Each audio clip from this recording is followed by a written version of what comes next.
Hello and welcome to What the F*** Just Happened Today, your essential guide to the daily shock and awe in national politics. I'm Joe Amditis. Let's get to it. It's Thursday, February 8th, 2024. Welcome to day 1115. The Senate advanced a $95 billion aid package for Ukraine, Israel, and Taiwan after Republicans rejected a version of the bill that included border policy changes that they had asked for.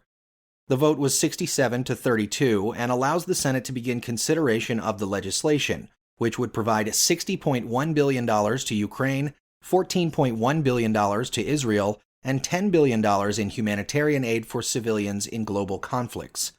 The bill, however, still faces an uncertain future, as it's unclear if the final package will be able to garner the 60 votes required in the Democratic-led Senate. It's also expected to be even more difficult to win approval in the Republican-controlled House. Meanwhile, the EPA set strict new limits on one of the deadliest types of air pollution. The new rules will limit the annual amount of fine particulate matter, also called PM 2.5, from factories, power plants, and other industrial facilities from 10 micrograms per cubic meter down to 9. The new standards, the first EPA tightening of the rules since 2012, are expected to prevent up to 4,500 premature deaths and avoid around 800,000 cases of asthma symptoms. Moving on, the special counsel examining Joe Biden's handling of classified documents recommended no criminal charges, but did find evidence that Biden had willfully retained and disclosed classified materials. The report from special counsel Robert Hur said that while Biden's practices present serious risks to national security, he would not recommend charges because Biden presents as a sympathetic, well-meaning elderly man with a poor memory. The report also made clear the material distinctions between a theoretical case against Biden and the pending case against Trump for his handling of classified documents.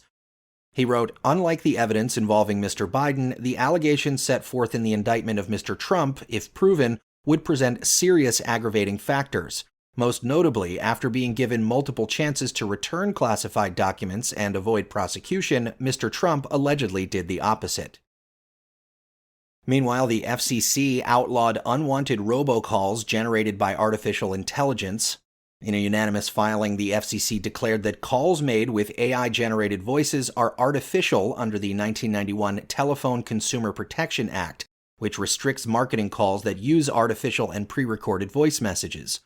The move follows a January incident in which thousands of voters in New Hampshire received an unsolicited robocall from a fake voice clone of Biden instructing them to abstain from voting in the first primary of the election season. And finally, the Supreme Court appeared broadly skeptical that Colorado had the power to disqualify Trump from the state's ballot for engaging in an insurrection in an attempt to remain in the White House after losing the 2020 election. The justices heard arguments on a ruling from Colorado's Supreme Court, which found that Trump engaged in an insurrection leading up to the riot at the Capitol on January 6th.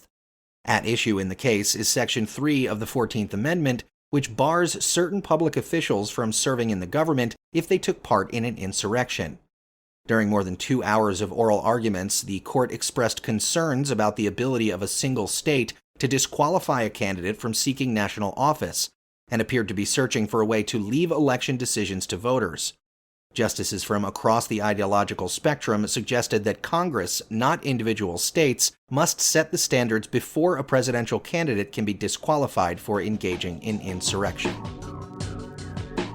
That's all for now. You can find the links and sources for all of these stories on the main website. And as always, visit whatthefjusthappenedtoday.com for the latest news and headlines. Until next time, I'm Joe Amditis.